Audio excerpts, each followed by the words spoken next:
오늘은 창세기 22장입니다. 제가 듣기로는 15장도 다루고 소돔과 고모라도 말씀도 함께 나눈 걸로 알고 있어요. 그래서 오늘은 창세기 22장 말씀을 같이 하려고 합니다. 김인승 목사님께서 열심히 무언가를 준비하셨거든요. 그리고 근데 그대로 하지 못하게 돼서 좀 아쉬운 면은 있고요. 제가 이어받아서 무언가를 좀 해보도록 하려고 합니다. 마지막 강이라는 책이 있었어요. 랜드포시라는 그 교수님이 자기가 암으로 죽게 되자 마지막으로 강의를 하는 거였거든요. 그 책 중에 한 부분에 농구 용어를 소개해줘요. 헤드페이크라고. 헤드페이크라는 용어가 있거든요. 풋볼에서 유래한 말인데 이렇게 공을 오른쪽으로 줄 것처럼 얼굴을 돌리면서 왼쪽으로 패스하는 거죠. 예. 뭐 얼굴과 이렇게 패스하는 방향이 서로 다르게 되는 것들을 이야기해요. 농구에서도 사용하고 요즘에는 뭐 노루 패스라고 얘기 나왔던 것이 그런 내용들입니다. 서로 다른 걸 하는데 그러면서 그 책에서 얘기하는 것 중에 하나가 그것이 교육학적으로도 온다는 거예요. 아이들에게 풋볼을 가르쳐 주면서 사실은 놀이를 가르쳐 주는 거예요. 풋볼을 어떻게 하는지 아이들에게 막 설명해 주는데 실제로 아이들이 배우는 것은 협력을 어떻게 하는 것인지, 팀워크를 어떻게 만들어가고 리더십을 어떻게 배우고 배려하는 것들이 무엇인지를 배운다는 거예요. 아이들은 이게 풋볼을 어떻게 하는지 열심히 배우지만 그 과정들을 다 겪고 나면 풋볼에 대한 기술보다 사실은 그 태도, 그 마음에 대해서 배우게 된다는 이야기들을 하거든요. 오늘 창세기 22장은 우리에게 두 가지의 그런 헤드페이크를 보여주는 것 같아요. 하나님이 요구를 하시는데 사실 알고 봤더니 하나님이 우리에게 주시려는 뭐가 있었더라라는 내용들을 좀 볼 수 있는 법들이 이 말씀 안에 있는 것 같습니다. 제가 김인성 목사님을 만나고 처음으로 선교를 가는 시간들이 있었거든요. 그 시간에 선교 편지를 제가 또 이제 아프리카에 가게 되었는데 거기서 편지를 쓰게 되었어요. 뭐라고 그때 선교 편지를 썼냐면 저는 정말로 선교하러 간다고 생각했거든요. 제가 뭔가 열심히 준비해서 그동안 하나님께 부르심을 받아서 무언가 선교하러 가서 그곳에 있는 사람들을 도우러 간다고 생각했는데 복을 주러 간다고 생각했는데 가서 보니까 오히려 저에게 복을 주는 사람들이 더 많은 거예요. 제 이야기도 들어주고 멀리서 왔다고 친구가 되어주고 또 함께 하시는 분들 보면서 내가 선교를 통해서 복을 주려고 무언가 후원받아서 또 중보기도도 받아서 무언가 열심히 갔더니 알고 봤더니 사실은 이것이 하나님이 나에게 준비하신 내가 나에게 주신 복이었구나. 사람들이 나에게 오히려 복을 주는 거였구나라고 이제 이게 선교 보고 편지를 김인성 목사님께 붙였고 김인성 목사님과 사모님이 이제 돌아와서 그런 얘기를 하더라고요. 이제 제가 김태주 목사가 이제 좀 무언가를 제대로 깨달은 것 같다. 그 전까지는 자기가 하는 줄 알고 설쳐대더니만 이제는 이제는 선교에 제대로 안 것 같다는 생각들을 하게 돼요. 오늘 말씀은 창세기 22장에 하나님이 아브라함과 사이에서 하는 내용이었습니다. 22장 1절에 보니까 이렇게 기록하고 있어요. 그 일 이후에 하나님이 아브라함을 시험하시려고 그를 부르시되 아브라함아 하시니 그가 가로되 내가 여기 있나이다 라고 말하고 있습니다. 이 딱 처음 말씀에 아브라함과 하나님 사이를 볼 수 있습니다. 그 두 관계를 볼 수 있는 거죠. 하나님께서는 아브라함의 이름을 직접 부르세요. 아브라함아 하고 부르시고 아브라함은 예 하나님 내가 여기 있습니다라고 대답하는 사이가 됩니다. 뭔가 되게 친밀해 보이는 모습이 그 안에 있어요. 하나님이 부르시고 아브라함이 대답하고 하나님과 아브라함 사이에 특별한 경험이 있는 것처럼 저는 오늘 좀 느껴졌습니다. 아브라함과 하나님 사이에 특별한 관계가 있는 것들, 이름을 부르고 대답할 수 있는 관계가 된 것 같아요. 그런 생각들을 좀 많이 해보잖아요. 하나님이 우리 이름을 직접 부르시면, 그리고 저희가 예 하나님 여기 있습니다라고만 부르면 사실 우리는 거의 응답 받은 거나 마찬가지잖아요. 이 정도의 사이가 무언가 되었습니다. 하나님과 아브라함이 특별한 사이인 것처럼 보여요. 친한 사이처럼 것처럼 보이죠. 그런데 2절에 하나님이 아브라함에게 요구를 하십니다.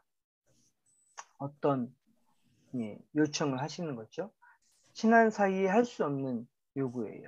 1절에서는 무언가 두 사람이 특별한 사이인 것 같은데 오히려 특별한 사이에 하지 말아야 할 이상한 요구를 합니다. 그 요구의 내용은 이렇게 다 준비하셨는데 제가 못했네요. 요구의 내용은 아브라함의 아들인 독자, 내가 사랑하는 독자 이삭을 데리고 모리아 땅으로 가서 내가 내게 지시한 거기서 그를 번제로 드리라라고 얘기하는 거죠. 굉장히 이상한 요구입니다. 아들 이삭을 번제로 드리라는 요구. 이게 되게 특이한, 그리고 하나님이 평소에 하지 않는 요구처럼 보입니다. 그런 요구를 하는 것뿐만 아니라 하나님이 조건을 자세히 주셨어요. 정확하게. 제물이 무언지를 어디서 그리고 어떻게 제물로 드리는지까지 자세하게 기록해서 아브라함이 협상할 공간도 없습니다. 하나님이 요구하신 게 무엇인지를 정확하게 이해할 수밖에 없는 그런 요구였거든요. 친밀하게 부르시는 하나님이 왜 아브라함에게 이런 말도 안 되는 정말 사랑하는 독자 이삭을 드리라고 요구하셨을까? 그리고 사람을 받기를 정말 하나님이 원하시는가? 이런 인신 제사에 대해서 다시 한번 생각해 보게 됩니다. 성경은 인신 제사를 정말 경멸한다고 하나님이 쓰셨거든요.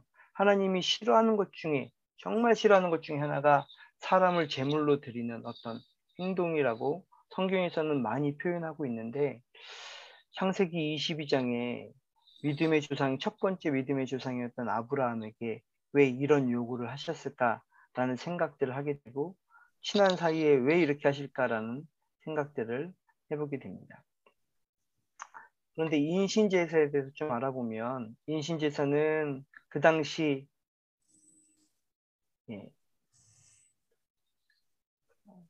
제가 만든 건 아니어서 다 저희가 볼까요?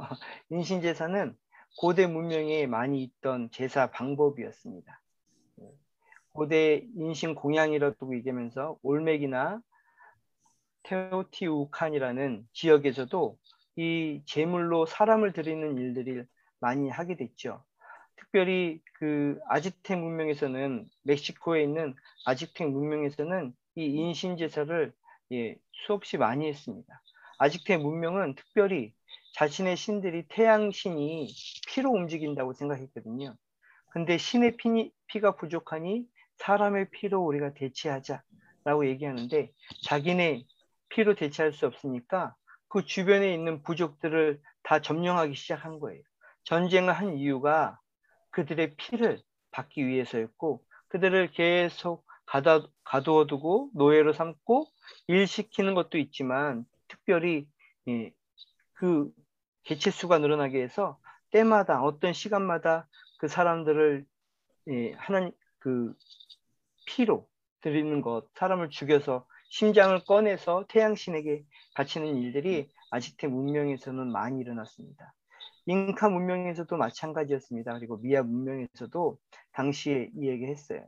특별히 잉카 문명에서는 기후지에 비가 안 올 때는 비의 신에게 하기 위해서는 어린아이의 눈물이 필요하다고 생각해서 어린아이들을 감옥에 가두고 계속 학대하고 고문해요.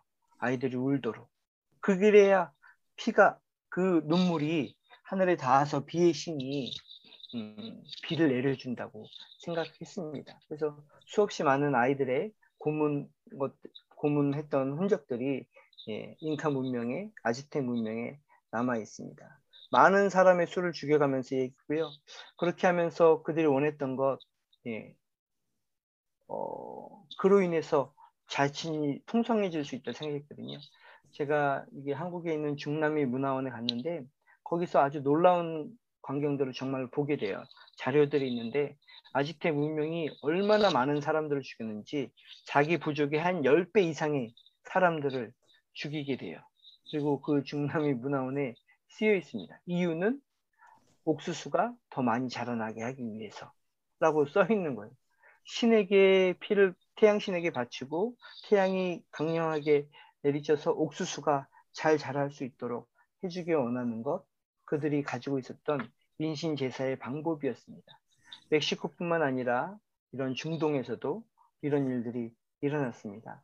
그뿐만 아니라 생각해 보면 유럽에서도 자신의 권력을 그리고 무언가를 잘 하기 위해서 권력을 공고하게 하기 위해서 유럽 당시에 중세 시대에 많이 했던 것 중에 하나가 마녀 사냥이었거든요. 말이 안 되지만 마녀기 때문에 물에 가두어서 죽이면 고문을 해서 죽이면 마녀가 죽었다고 얘기도 하고 죽지 않고 살아나면 마녀니까 더 죽여야 된다고 이야기하고 어쨌든 죽이는 결과로 일어나게 돼요. 고문을 해서 살아나면 얘 마녀다. 그러니 더 고문해서 죽이자. 예. 그리고 일찍 죽으면 마녀를 우리가 죽였다. 라고 얘기하면서 재판을 주로 하게 되죠. 무언가 누군가의 죽음으로 자신의 권력을 얻어가고 자신의 부를 얻어가는 것, 이 당시의 고대 문명 일어난 일들이었습니다. 그뿐만 아니라 우리나라에서도 한국에서도 일어나고 있어요. 한국에서도 작년에 재작년 2018년 뭐 이 정도에 발견된 거 보면 신라 시대의 월성 성전을 그 성벽을 짓기 위해서 그 성벽의 딱 기초에 13살 정도 되는 사람들의 그 시신들이 있습니다. 많이 발견되고 있어요. 그 성벽 아래에 그 시신들이 발견된 이유는 우리가 짓는 이 성벽이 튼튼하기 위해서 사람을 거기에다 산채로 집어넣는 일들이 일어나게 됩니다. 이런 일들이 일어났는데 하나님이 과연 아브라함에게 이런 것들을 요구하셨을까라는 생각들을 해보게 돼요. 성경에서는 그래서 그 인신 제사에 대해서 하나님이 싫어한다라고 얘기하고 있습니다. 하나님이 싫어한다고 얘기하고 있지만 주변 나라들에서는 이런 인신 제사가 유행을 했었고 많은 것들이 보여지게 되었습니다. 특별히 성경에서 인신 제사를 제일 많이 했던 곳 중에 하나가 페니키아입니다. 이스라엘의 서북쪽에 있는 나라이고 해상 도시로 발달한 이 나라에서 인신제사를 드리게 됐는데요. 이들의 인신제사의 특징은 집 안에, 자기 집 아래 기초를 쌓을 때 항아리에다가 아주 작은 아이들을 거기다가 묻게 돼요. 태어난 지 얼마 안 된 아이들의 숫자가 있습니다. 이 페니키아 지역의 고고학적으로 발굴하다 보면 집 터전들이 나오게 되는데 그 터전 밑에는 수많은 아이들의 시체가 있었어요. 그 항아리 안에 담아 있는 거죠. 그것을 배워서 이스라엘 안에도 그런 일들이 일어나기 시작합니다. 자신의 아이를 들임으로써 자신이 더욱더 부자가 되고 싶은 마음들, 이런 일들이 여기 고고학 사진처럼 발견되고 있는 거죠. 이런 일들이 주변에 흔했습니다. 더 잘 살기 위해서, 더 튼튼하기 위해서, 더 많은 수확물을 위해서, 더 많은 자녀를 위해서 무언가 하는 그 제사인데 과연 하나님이 이런 제사를 요구하셨을까? 아브라함에게 하나님은 왜 자신의 하나밖에 없는 사랑하는 아들 이삭을 요구하셨을까라는 생각을 해보게 됩니다. 아들을 바쳐라. 특별히 사랑하는 100세에 얻은 그 아들, 내가 준 아들을 바쳐라라고 이야기하고 있는데 이 이유가 무엇일까를 이제 좀 생각해 보게 돼요. 창세기 22장 1절에는 이렇게 시작하고 있어요. 이 일이 그 일 이후에 하나님은 아브라함을 시험하려고라는 제목으로 말씀으로 시작하고 있습니다. 이 일이 있은 뒤에라는 게 되게 중요한 것 같아요. 제가 말씀을 묵상하면서 그러면 어떤 일이 있었는지가 궁금하잖아요. 그래서 21장에는 어떤 일들이 있을까라고 찾아봤는데 20장, 21장에 어떤 일들이 있었냐면 두 가지 사건들이 기록되어 있습니다. 하나는 하나님이 드디어 아브라함에게 이삭이라는 자녀를 주십니다. 그것이 있었던 일이에요. 또 하나는 아비멜렉이라는 그 옆에 있는 나라의 그랄 왕에 대한 이야기입니다. 아브라함은 처음에 그 그곳에 갔을 때 자기를 죽일까라는 생각에 자기 아내를 루이라 속이고 무언가 이야기하게 돼요. 그래서 그랄 왕 아비멜렉은 그 아브라함의 아내 사라를 취하려고 이야기하죠. 근데 하나님이 그것을 막습니다. 근데 중요한 것은 그 과정에서 아브라함이 좀 시사하고 뭐 이런 것도 있지만 중요한 것은 하나님이 아브라함을 통해서 무언가 해주시는 거예요. 아비멜렉 왕에게 보여주시고 알게 해주시면서 무엇 하냐면 아브라함을 통해 축복을 받는다는 것들을 알게 됩니다. 하나님이 그를 형통하게 하시고 그를 지켜주시기 때문에 아비멜렉도 알게 돼요. 아브라함을 통해서 하나님이 축복을 해주시는구나. 그래서 내가 이 사람을 쉽게 대하면 안 되겠다. 이 사람을 존중하고 함께 살아갈 방법들을 생각해야 되겠다라는 생각을 하면서 우물에 대한 계약을 하고 서로 싸우지 않도록 하는 내용들이 있게 돼요. 아브라함의 인생에서 무언가 가장 많이 이루어진 시간들이었죠. 그 긴 시간 동안 하나님이 약속하셔서 새로운 땅에 왔는데 아무것도 이루어지지 않을 것 같았는데 정말로 포기하고 있던 어느 순간에 하나님이 아들을 주셔서 아들을 낳게 됩니다. 약속이 이루어졌잖아요. 그리고 그뿐만 아니라 축복의 근원이 되게 하신다고 하셨는데 언제 나에게 이런 축복이 일어나는가라고 아브라함이 고민할 수 있었는데 그런 일들이 정말로 실제로 일어나는 일들입니다. 이때 아브라함은 돈을 많이 벌게 되고 부자가 되기도 하고 땅을 얻기도 하고 무언가 일들이 일어나게 돼요. 드디어 하나님이 나에게 이런 일을 하셨겠구나 라고 생각하는 시간들이었던 것 같아요. 그러니 하나님이 아브라함아 부르면 당연히 아브라함은 예 하나님 저 여기 있습니다 라고 고백할 만큼 무언가 특별한 일들을 얻었고 축복의 근원이 되고 하나님의 약속이 다 이루어졌다고 생각하는 시기가 바로 이 시기였습니다. 그런데 이 시기에 하나님은 아브라함을 시험하십니다. 예. 얼마나 사랑하는지를 테스트하는 것처럼 보이지만 그것이 아니라 아브라함이 어떤 수준의 사람이 되는지를 눈으로 보고 서로 알고 아브라함이 확신할 수 있도록 경험할 수 있도록 무언가 시험하시는 것. 하나님이 아브라함을 정말로 신뢰하고 믿었던 것 같아요. 그런 시험들을 어느 순간에 하게 됩니다. 그리고 하나님이 아브라함에게 주시고자 한 일들이 있었던 거죠. 이 말씀은 창세기 15장에서부터 연결되는 내용이었습니다. 김인승 목사님이 준비하고 저에게 함께 나눠준 것들, 그리고 제가 묵상하면서 같이 본 것 중에 하나는 이 일들을 하나님은 왜 하셨을까?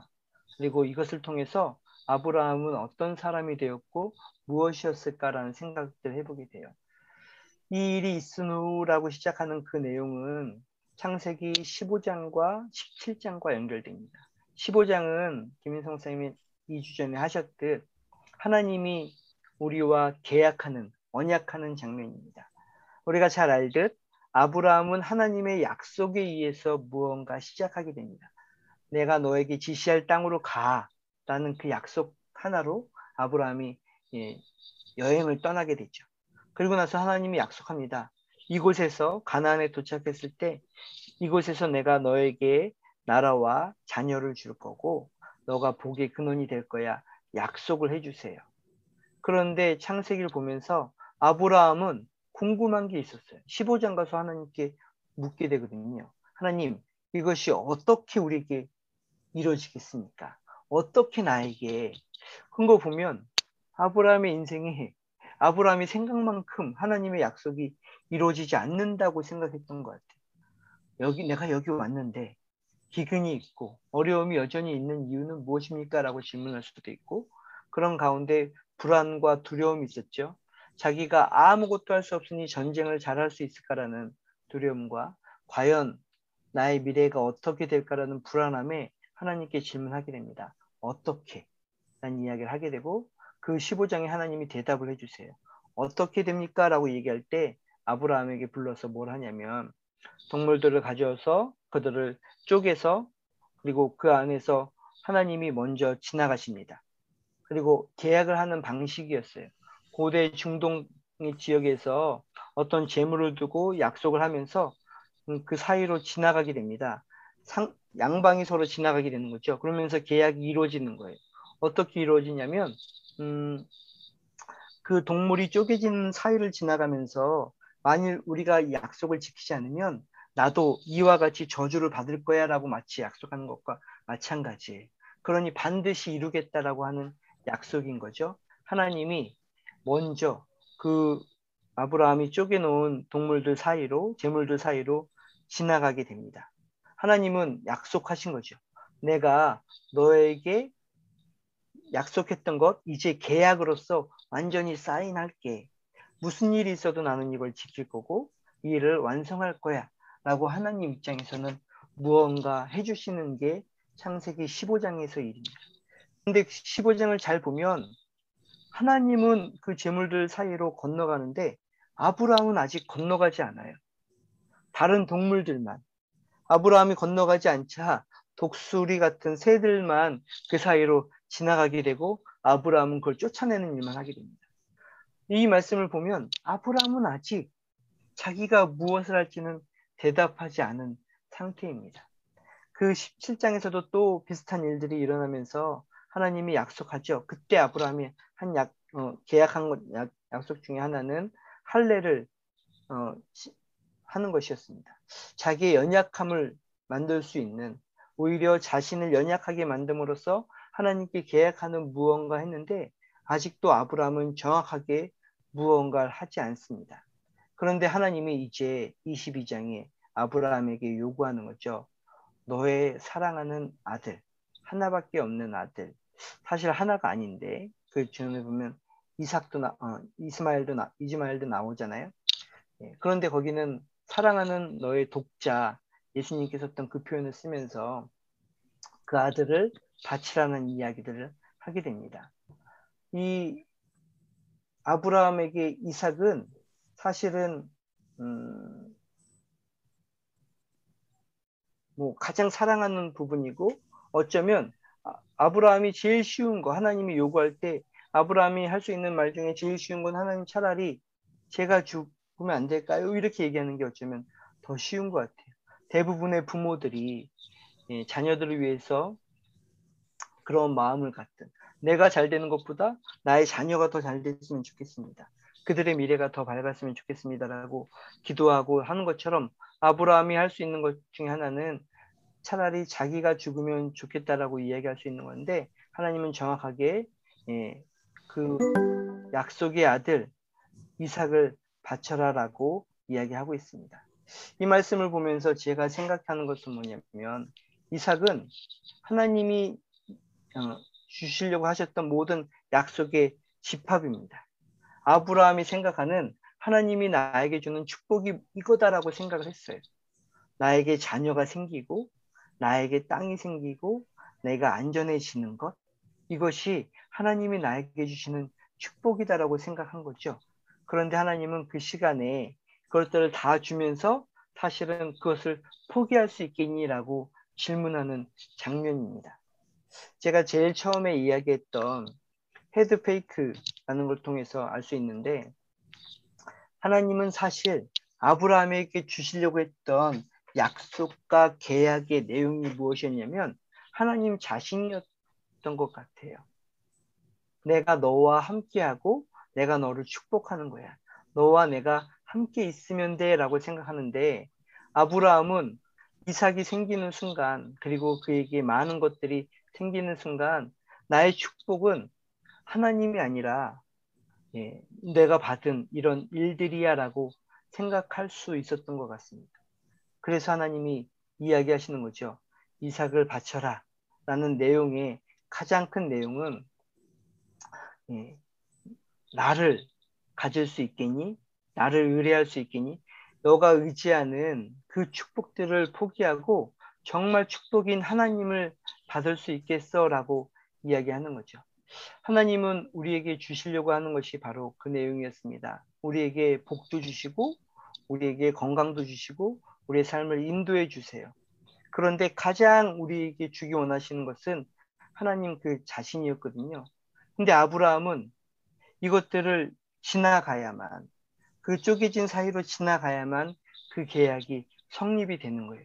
나도 나의 인생에 가장 중요한 것이 하나님입니다 라는 말들을 할 수 있어야 되는데 아브라함은 그렇게 하지 못하다가 오늘 장면에서 정말로 아브라함은 이제 하나님의 요구하신 대로 이삭을 죽이려고 합니다. 예, 자기 아들을 데리고 3일 동안 지나가면서 아무 설명도 않고 예, 아들이 질문할 때마다 다 대답을 해주면서 하나님이 하실 것들을 바라보게 되는 거죠. 이삭이 죽지 않을 거라는 확신도 있었지만 하나님이 어떻게 하든 하실 거라는 확신이 아브라함에게 있었던 것 같아요. 그리고 실제로 아브라함이 이삭을 죽이려고 하자 하나님은 아브라함에게 이야기합니다. 아브라함을 멈추고 이야기합니다. 내가 나를 두려워하는지 알겠다 라고 이야기하고 있어요. 내가 이 22장 처음의 시작은 내가 나를 사랑하느냐라고 질문을 합니다. 아브라함아, 내가 나를 사랑하느냐라고 질문해요. 마치 하나님이 아브라함의 사랑을 요구하는 것처럼 들리는 어떤 부분이 생기게 되죠. 그러나 이 말씀의 맨 마지막은 하나님의 아브라함의 두려워하는 것으로 끝나게 됩니다. 하나님을 두려워하는 것, 하나님을 존중하는 것, 하나님을 믿는 것에 대한 표시가 이 말씀이라는 생각을 하게 돼요. 이 말씀을 보면서 아브라함이 의롭다는 칭함을 받게 되는데 저희도 생각해 볼 수 있는 것 같아요. 우리의 믿음이란 하나님이 우리에게 축복을 주실 거야라는 그 믿음도 있지만 우리에게 나타나는 믿음이란 하나님을 두려워하는 그 믿음인 거죠. 근데 이상한 일은 하나님을 두려워하는 것, 안 좋은 것처럼 보이지만 하나님만 두려워하게 되면 다른 게 두려워지지 않게 돼요. 근데 하나님을 두려워하지 않으면 다른 것들이 다 두려움의 대상들이 됩니다. 하나님만 두려워하는 것, 그것이 오늘 하나님이 아브라함을 통해서 하시려는 일들인 것 같습니다. 이 말씀을 보면서 저도 한번 생각해 보게 돼요. 하나님이 나에게 요구하시는, 하나님이 나에게 기대하시는 일들은 무엇일까? 그리고 하나님이 나에게 요구하실 때 과연 나는 그것을 들을 수 있을까? 하나님이 더 좋은 것, 아니 하나님이라는 그분을 나에게 주시기 위해서 이렇게 하시는구나라는 생각들을 정말로 하면서 나아갈 수 있을까라는 생각들을 해보게 됩니다. 이 말씀이 신약에 와서는 비슷하게 나오는 말씀이 예수님이 우리에게 하신 말씀인 것 같아요. 우리는 날마다 십자가를 지면서 그 길을 따라갈 수 있는가? 우리에게 힘들고 어려운 일인데 이 십자가는 사실은 하나님이 우리에게 오시는 예수님의 그 사랑의 표시인 것처럼 날마다 우리를 죽이면서 나아갈 수 있는가라는 생각들을 해보게 됩니다. 신앙생활을 오래 하면 할수록 마치 제가 뭐가 된 것처럼 느껴질 때가 많이 있거든요. 아, 나도 목사로서 살아오고 또 교회 리더로서 또 어떤 일을 하면 마치 제가 신앙이 있는 것처럼 어느 순간 느끼기도 해요. 그런데 어느 날 하나님이 이렇게 질문하실 때 어떻게 할 수 있을까라는 생각들을 해보게 됩니다. 저기 한국에 있는 교회가 교회 이전을 준비하고 있거든요. 장소를 또 다른 곳으로 옮기려는데 저희가 한번 전교인이 다 같이 지난주에 한번 같이 김인성 목사님 계실 때 우리가 한번 해보자 라고 해서 같이 옮겨봤어요. 그래서 옮겨봤는데 어쨌든 일단 첫 번째 조건이 불편하다는 거예요. 익숙하지 않고 불편한 것이 많이 있어서 지금 불만들이 많이 접수되었습니다. 그래서 안 옮길 수도 있어요. 불만들이 그리고 불안함들이 타당하기 때문에 그럴 수도 있는데 오늘 이 말씀을 보면서 한번 생각해 보게 돼요. 하나님이 우리에게 십자가를 지고 갈 수 있느냐라고 물어보셨는데 우리는 어떻게 대답하고 있는 것일까? 저 이거 불편해서 못할 것 같아요 라고 혹시 생각하지 않을까? 그래서 더 기도하고 있거든요. 불편함 때문에 못하는 것이 아니라 하나님이 우리에게 주시는 비전을 향해서 정말로 나아갈 수 있는 것이 무엇인지를 같이 생각할 수 있는 믿음이 우리에게 있어야 되겠다라는 생각들 하고 그 기도 제목을 가지고 또 이 말씀을 보면서 하게 됩니다. 두 번째로는 정말로 우리는 하나님의 힘을 의지할 수 있는가? 아들 보면서 기뻐하고 내가 가진 우물과 땅 보면서 기뻐하는 것이 아니라 나에게 하나님이 있음을 정말로 기뻐하고 하나님만을 두려워할 수 있는가라는 생각들을 해보게 돼요. 오늘 이 말씀을 여러분과 같이 보면서 함께 기도하고 싶었던 내용은 이 두 가지거든요. 주님이 우리를 부르실 때, 그리고 우리를 믿어서 시험하세요. 그리고 그것을 알려주시게 하는 거죠. 근데 그것은 마치 무언가 우리를 포기하라고 하는 것처럼 보이지만, 이것은 하나님이 우리를 언제나 지키시고 인도하신다는 하나님이 먼저 사인하신 그 계약에 우리가 이제 완성하고 우리 또한 그 지나감으로써 계약을 하는 과정들이 필요하구나라는 생각을 하는데, 거기에 우리는 얼마나 준비되어 있는가. 그 모습은 우리의 믿음에는 내가 가장 두려워하는 것이 하나님일까라는 생각들을 다시 한번 해보는 것에 달려있는 것 같습니다. 우리도 기도함으로 하나님이 우리에게 이렇게 얘기해 주시면 좋을 것 같아요. 22장 1절에 나온 것처럼 아브라함아 부르면 예 여기 있습니다라는 것을 넘어서 이제 하나님이 아브라함에게 얘기하신 것처럼 내가 나를 두려워하는지 알겠다 라고 말씀해 주시면 얼마나 좋을까. 그리고 그 말씀을 할 수 있을 때 우리에겐 어떤 힘들이 생길까. 이 내용이 사실은 이름으로써 아브라함이 믿음의 조상이 되었다는 이야기들을 하고 있는데, 우리도 그 길을 따라갈 수 있는 사람들 되었으면 좋겠고요. 또 하나 오늘 말씀 전에 같이 기도한 것처럼 우리는 창세기 22장을 본 사람들이잖아요. 이 말씀을 알고 있는 사람들이고 이 말씀을 받은 사람인데, 우리 안에 하나님의 요구와 아니면 환경의 어려움이 있을 때 당황하지 않았으면 좋겠어요. 하나님이 왜 우리에게 이러시지? 라고 얘기하는 것이 아니라 하나님이 나에게 주시려는 일들이 무엇일까? 이 뒤에 있는 일들이 무엇일까? 이 과정을 통해서 어떤 일들을 기대하시고 하나님을 정말로 의지하는 것이 무엇인지를 알 수 있으며 오히려 그것을 기회를 삼아 기도할 수 있는 우리가 되면 좋겠다라는 생각들을 해보게 됩니다. 오늘 그냥 일방적으로 제가 느끼고 함께 봤던 말씀들을 나눴는데요. 이 말씀들을 가지고 같이 기도하고 싶습니다.